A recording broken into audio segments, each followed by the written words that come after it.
കോഴിക്കോട് കല്ലായിയിൽ യുവാവിനെ തട്ടിക്കൊണ്ടുപോയ സംഭവത്തിൽ 3 പേർ പോലീസ് കസ്റ്റഡിയിൽ. കല്ലായി സ്വദേശി ബിജുവിനെയാണ് തട്ടിക്കൊണ്ടുപോയത്. പോലീസുകാർ എന്ന വ്യാജേന എത്തിയ സംഘമാണ് തട്ടിക്കൊണ്ടുപോയത്. വിവരങ്ങളുമായി രതീഷ് വാസുദേവൻ നമുക്കൊപ്പം ചേരുകയാണ്. രതീഷ്, എന്തായിരുന്നു ഇവരുടെ ലക്ഷ്യം? കസ്റ്റഡിയിലുണ്ട് എന്ന വിവരമാണ് നമുക്ക് ലഭിച്ചിട്ടുള്ളത്. ഇന്ന് പുലർച്ചെയാണ് കല്ലായിൽ നിന്ന് PM ട്രാവൽസിന്റെ ജീവനക്കാരനായ ബിജുവിനെ ഇത്തരത്തിൽ തട്ടിക്കൊണ്ടുപോയതെന്നാണ് സഹപ്രവർത്തകർ കസബ പോലീസിൽ പരാതി നൽകിയത്. തുടർന്ന് പോലീസ് നടത്തിയ അന്വേഷണത്തിലാണ് ഈ 3 പേർ കസ്റ്റഡിയിലായിട്ടുള്ളത്. സാമ്പത്തിക ഇടപാടുമായി ബന്ധപ്പെട്ടാണ് ഇത്തരത്തിൽ ഇയാളെ തട്ടിക്കൊണ്ടുപോകാൻ സാഹചര്യം ഉണ്ടായതെന്നാണ് പ്രാഥമികമായി നമുക്ക് മനസ്സിലാവുന്നത്.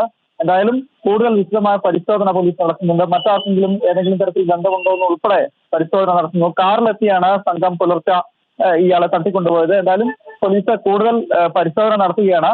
ഈ 3 പേരെ കുറിച്ചുള്ള കൂടുതൽ വിശദമായ വിവരങ്ങൾ പോലീസ് ഈ ഘട്ടത്തിൽ പുറത്തുവിട്ടിട്ടില്ല. ഈ തട്ടിക്കൊണ്ടുപോയ യുവാവിനെ കണ്ടെത്താൻ അത് തടസ്സപ്പെടും എന്ന തരത്തിലാണ് പോലീസിന്റെ വിശദീകരണം. എന്തായാലും പോലീസ് വിശദമായ അന്വേഷണം ആരംഭിച്ചു കഴിഞ്ഞു ഈ വിഷയത്തിൽ. ശരി, വ്യക്തമാണ്. വിവരങ്ങൾ നൽകുകയായിരുന്നു രതീഷ് വാസുദേവൻ.